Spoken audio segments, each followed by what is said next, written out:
there's an exchange here. And so when we look at this cost and we go, that's a big cost.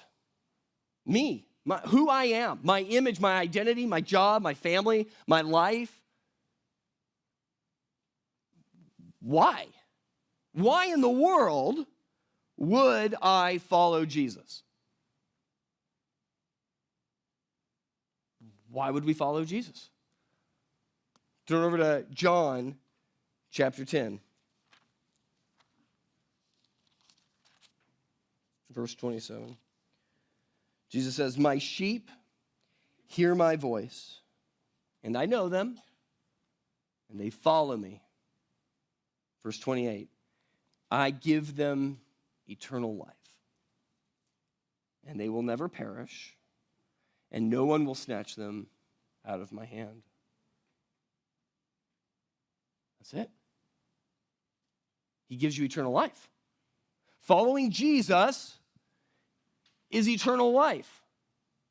And so the question then is it worth it? Is that a good exchange? Turn over a few pages to John chapter 6, verse 66. Jesus tells them about who he is and his sacrifice. It says, after this, many of his disciples turned back and no longer walked with him. So Jesus said to the 12, do you want to go away as well? And listen to what Simon Peter says. Simon Peter answered him, Lord, to whom shall we go? You have the words of eternal life. And we have believed and have come to know that you are the Holy One of God.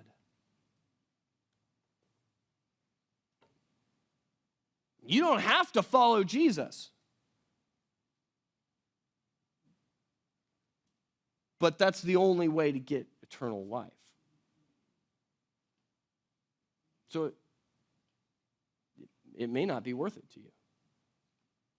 I hope if you're here, my prayer is that it is worth it. As you kids grow up, there's a lot of, the world is going to tell you it's not worth it. I mean, Paul even says, man, if this isn't right, we are to be the most pitied of people. He's very honest about it. Because why? Because you're paying out. If it was free, if it didn't cost anything, you might as well ride the bet. Because what do you lose? That's the problem. It does cost.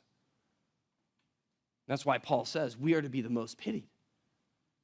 But the reality is all of these disciples, well, nearly all of them, died proclaiming Jesus as Christ, following Jesus. They sacrificed their entire lives for Jesus. It cost them everything.